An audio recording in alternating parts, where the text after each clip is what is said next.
Fish नहीं बल्कि ये एक और फिश है जो कि 10 to 15 मीटर लॉन्ग इतनी बड़ी फिश है।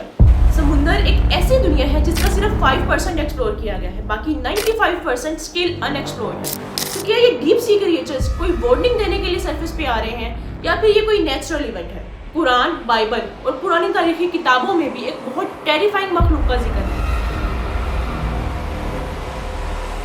पिछले कुछ दिनों से अजीब डीप सी क्रिएचर सरफेस पे नजर आ रहे हैं।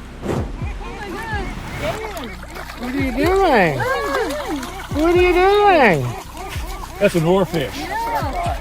ये कोई आम फिश नहीं बल्कि ये एक और फिश है जो कि 10 to 15 मीटर लॉन्ग इतनी बड़ी फिश है और ये पानी की इतनी ज्यादा गहराइयों में रहती है कि सिर्फ बीमार होने या फिर मरने की सूरत में सरफेस पे नजर आती है। और जब भी ये फिश देखी गई तो कोई बहुत बड़ा नेचुरल डिजास्टर जरूर हुआ है। समुंदर एक ऐसी दुनिया है जिसका सिर्फ 5% एक्सप्लोर किया गया है, बाकी 95% स्टिल अनएक्सप्लोर्ड है। और इसके अंदर ऐसे क्रिएचर्स रहते हैं जिनको समझना और जिनको देखना इंसानी सोच से बाहर है। तो सवाल ये है कि अब ये डीप सी क्रिएचर्स शोर पे क्यों आ रहे हैं? क्या ये सिर्फ एक नेचुरल इवेंट है या फिर किसी तबाही का पैगाम? This is the video showing the black sea devil anglerfish, which tends to live thousands of meters below the ocean's surface. 2011 में जापान के सुनामी से पहले भी इस ओरफिश को मल्टीपल टाइम्स देखा गया था।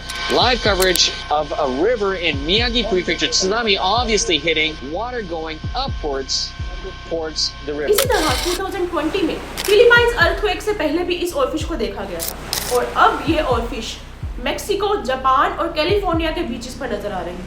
तो क्या ये डीप सी क्रिएचर्स कोई वार्निंग देने के लिए सरफेस पे आ रहे हैं या फिर ये कोई नेचुरल इवेंट है? साइंटिस्ट का कहना है कि ये deep sea creatures multiple tectonic movements और वाइब्रेशंस को डिटेक्ट कर सकते हैं और जब भी डीप सी में कोई अर्थक्वेक या सुनामी का खतरा होता है तो ये डीप सी से सरफेस पे आ जाते हैं। अगर ये सिर्फ और फिश होती तो बात कुछ और थी। समुंदर के अंदर सिर्फ एक नहीं बल्कि हजारों मिस्ट्रीज छुपी हैं।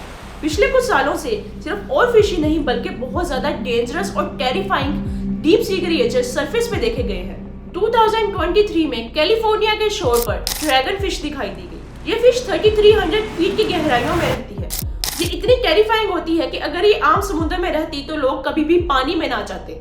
सिर्फ ड्रैगन फिश ही नहीं बल्कि जायंट स्क्विड जो कि मरीना ट्रेंच जैसी गहराइयों में रहते हैं, इनको भी स्पेन और जापान में 2021 में सरफेस पे देखा गया।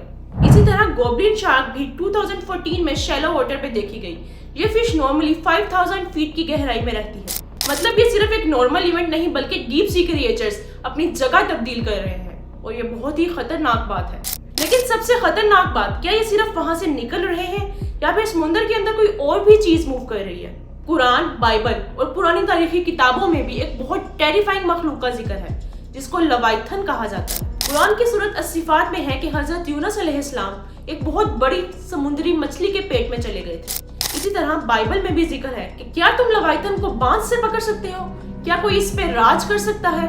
ये अग्नि जैसा सांस लेता है, इसका जिस्म लोहे का बना हुआ है और कोई इसका मुकाबला नहीं कर सकता। हजारों साल पहले लोग समझते थे कि लवाइथन एक बहुत बड़ा सी ड्रैगन है जो कि समुद्र की गहराइयों में रहता है और ये सांस लेते हुए आग छोड़ता है और उनका ये भी ख्याल था कि ये सिर्फ क़यामत के दिन उठेगा। क्या ये अफसाना है या फिर सच? आपका इस बारे में क्या ख्याल है? क्या डीप सी क्रिएचर्स का समुद्र पे आना कोई आम बात है या फिर समुद्र हमें कोई मैसेज दे रहा है? क्या और फिर सिर्फ एक अजीब डीप सी क्रिएचर है या फिर ये लवाइथन का एक नया वर्जन है?